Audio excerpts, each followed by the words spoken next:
Welcome to episode 64 of Norse Myths, Legends, and Folktales. My name is MyLinda Butterworth, and today we learn how Sigurd releases Brynhild from a deep sleep and makes a vow of love to her that is never fulfilled in part 3 of Sigurd the Dragon Slayer. When Sigurd came nigh to Hindarfjall in the land of the Franks, he beheld a blaze of light on the hill. Then he perceived that a stately castle was girt round with magic fire. Its roof was of shining gold. A banner on the highest tower floated in the wind. He rode towards the castle. He went through the flames on the back of Grane. He dismounted and went within. There he beheld a beauteous battle maiden wrapped in magic sleep. Golden was her hair, and she was clad in armor. He went towards her and took off her gleaming helm, and her locks fell free. Yet her eyes opened not. So strong was the sleep spell that was upon her. He drew his magic sword and cut through her armor so that it fell to pieces, whereat the maiden awoke. Her eyes glowed upon him, her pale cheeks reddened, and her lips opened. "How long hast thou lain asleep?" asked Sigurd. "Who art thou?" the maiden sighed. "Thou hast shorn my armor asunder, and hast power to break the runes of sleep? Art thou indeed Sigurd, the son of great Sigmund? Hast thou come at last with the helmet of darkness and the sword which slew Fafnir?"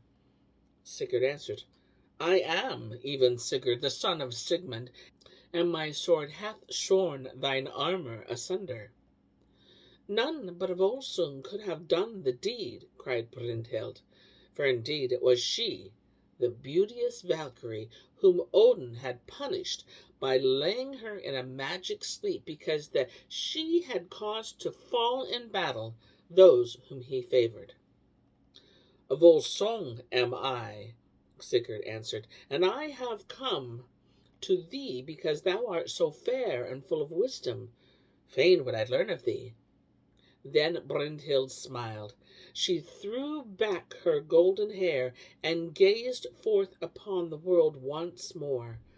She saw the bright sun and the fresh green ways, and like a dawn-awakened bird, she raised her voice in song. "Long was my sleep, long was my sleep. Darkling 'twas, lone and dreamless and deep. Long as the evils that mankind endure, as long and as sure. Helpless in sunshine and starshine I've lain, wrapped by the runes that bind like a chain. Helpless she found me, Odin had bound me in sleep where I lay. Hail to the day, hail to the sons of the light, and hail to the night. Hail and oh here, behold us twain, and give what we hope now to gain. Hail ye gods and ye goddess dear, and earthy mother of all, give us wisdom and tenderness here, hands that shall heal and hearts without fear, till death shall at length on us call, till death shall at length on us call. Then Brynhild told Sigurd how Odin had touched her with the sleep thorn, and said that never again would she be a chooser of the slain, but would lie in slumber until a lover came. "But I vowed a vow," she said, "that I would never wed a man who knew what it was to be afraid." Sigurd said, Fain would I hear of thy wisdom, for which thou art famed. With gratitude can I speak to thee, said Brynhild. But first, let us drink mead together. May thy profit be what I shall teach thee, and may thou in after time remember what I now speak unto thee. She filled a golden goblet and gave to Sigurd to drink. The mead, she said, is mixed with renown and songs merry and sad, and with wise thoughts and tender heart thoughts and valorous speech. Thou shalt grave war runes on thy blade, and twice shall Tyr be named. Runes of oceans shalt thou carve on stern and rudder and oar. Thou shalt have peaceful seaways. Runes thou shalt learn to ward off blood vengeance and doom. Runes thou shalt learn to call fairy help when a sun cometh, and runes for wound healing, which thou shalt carve on trees whose branches are bending towards the east. I shall teach thee runes of high-heartedness and valor, the runes of the gods, the runes of the elves, and the runes of the wise Vans. I shall give thee runes thou shalt aid thee in all things until life ends. Now thou shalt choose what thou dost desire to be and to have. Sigurd spake, I was born to be without fear. I shall forget thee never, and in my heart shall I treasure what thou givest unto me. Then Brynhild gave runes to Sigurd, and she counselled him to give friendship for friendship, and to have forbearance so that he might win fame among men.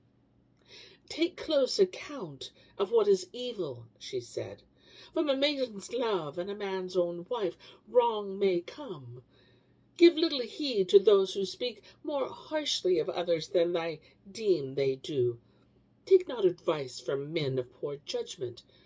Ever be watchful of danger wherever thou farest.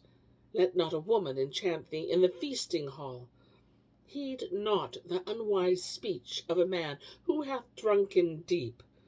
Keep the oaths thou dost swear. Trust not him whose kin thou hast slain.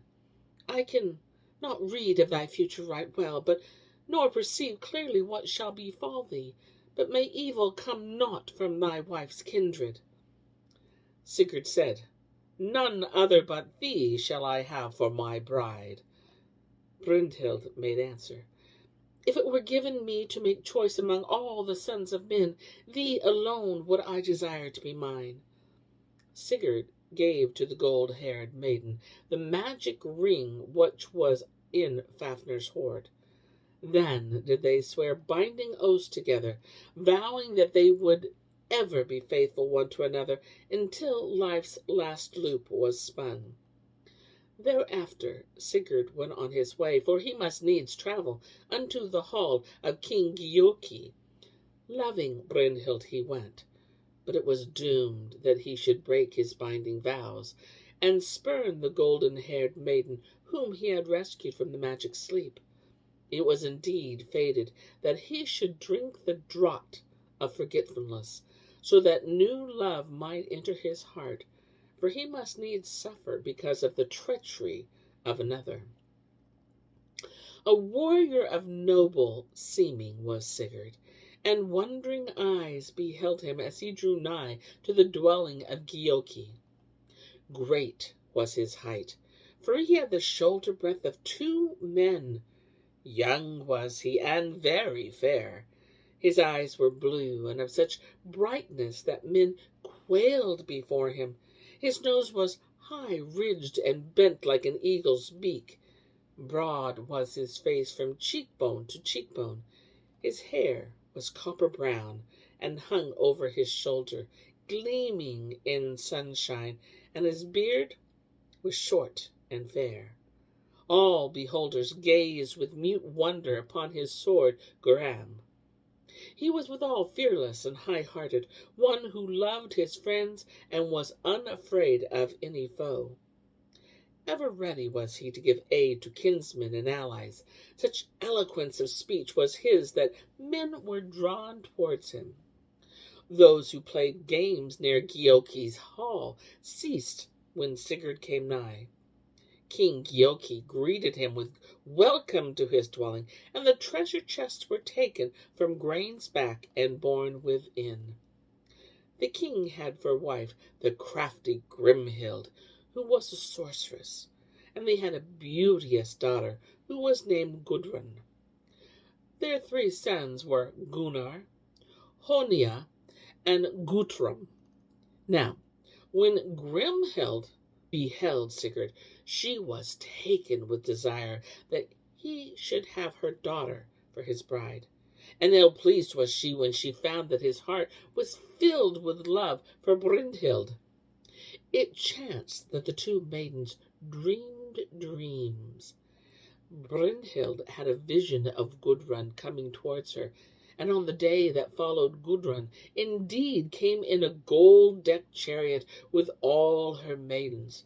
For Gudrun had also dreamed a dream, and desired that the wise Brynhild should solve it. Brynhild, who was King Budal's daughter, dwelt betimes at her castle, and betimes at the hall of Heimar, who had for his wife Brynhild.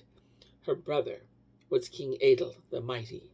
He was at Heimar's hall that Giuki's daughter found the fair battle maiden on that fateful day. Gudrun told Brynhild of her dream.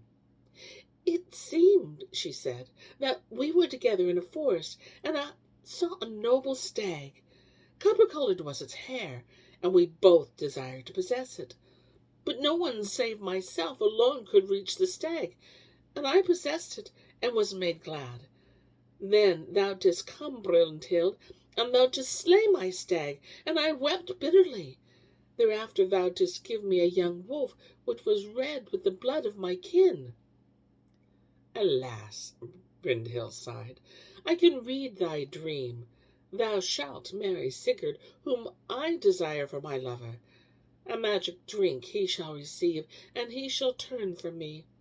Then there shall be a feud, and he shall be slain, and thou shalt thereafter marry my brother, King Attil the Mighty, whom thou shalt slay in the end." Gudrun wept. "Terrible indeed is it," she said, "to have knowledge of these things." So she left Brynhild and returned with her maidens to the hall of King Giuki her sire. 3 years passed, and Sigurd remained with the king who had given him welcome. With Gunnar and Hogne he took oath of fellowship, and they hunted together and made merry. Ever did Queen Grimhild desire that Sigurd should take Gudrun for his bride, and at length she brewed a magic drink which would make him forget the battle maiden whom he had chosen for his bride. At night came when they sat together in the feasting hall, and the queen rose and filled the drinking horn and the magic drink, and gave it unto Sigurd, saying, "It hath pleased us to have thee abiding with us here, and thou shalt receive from us all thou dost desire. Drink thou from this horn the mead which I have prepared for thee." Sigurd drank as she desired, and he forgot Brynhild, and the binding vows he had sworn with her. The love he had for her passed away, and he saw that Gudrun was very fair. Then the queen said, "King Giuki shall be to thee a sire, and his sons are thy brethren." To the king in secret Grimhild spake as she embraced him, "Give thou our daughter for wife unto Sigurd. Great is his wealth, and it would be well that he should ever be with us." Giuki disdained to offer his daughter even unto Sigurd, but the queen constrained her son Gunnar to counsel the young hero to have the beauteous maid for his bride. So it fell that Sigurd and Gudrun were wed in the hall, and they dwelt happily together. They had a son, and his name was Sigmund. Queen Grimhild next desired that her son Gunnar should have Brynhild for wife, and she said, "Go thou and woo the battle maiden, and Sigurd shall go with thee." That will I do willingly, Gunnar made answer, for I would fain have golden-haired Brynhild for my bride. Then he rode forth towards the halls of Hamar, and with him went Sigurd. Grimhild had wrought a spell so that Brynhild would know not her former lover. Gunnar besought of Hamar that he should have the battle maiden for wife, but Hamar said, Brynhild shall only wed him whom she herself doth choose. To her thou must go. She dwelleth in a castle beyond, which is girt about with magic fire, and thou must needs ride through the flames to win nigh unto her. Then Gunnar rode towards the dwelling of Brynhild, and Sigurd went with him. But when they came nigh to the fire-girt castle, Gunnar's steed would go no farther, for it feared the flames. Sigurd said, To thee shall I give Grane on whom to ride through the fire. So he dismounted, but when Gunnar sat upon the back of Grane, the steed refused to move forward. None save Sigurd could go unto Brynhild, none could ride through the flames, save Sigmund's noble son. Then took Sigurd the semblance of Gunnar, and Gunnar the semblance of Sigurd, as Queen Grimhild had given each of them power to do. And Sigurd leapt upon Grane's back, and rode through the magic fire.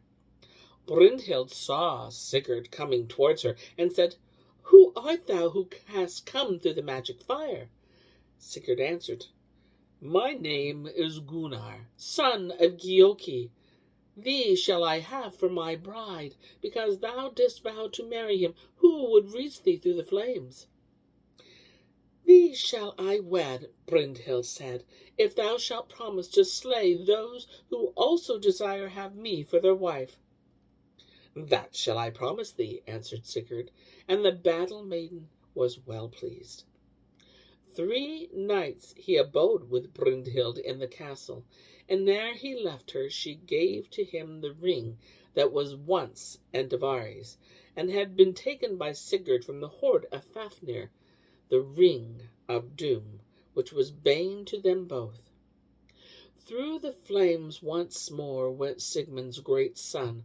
With Gunnar he again changed shapes, and together they returned into the hall of Giuki.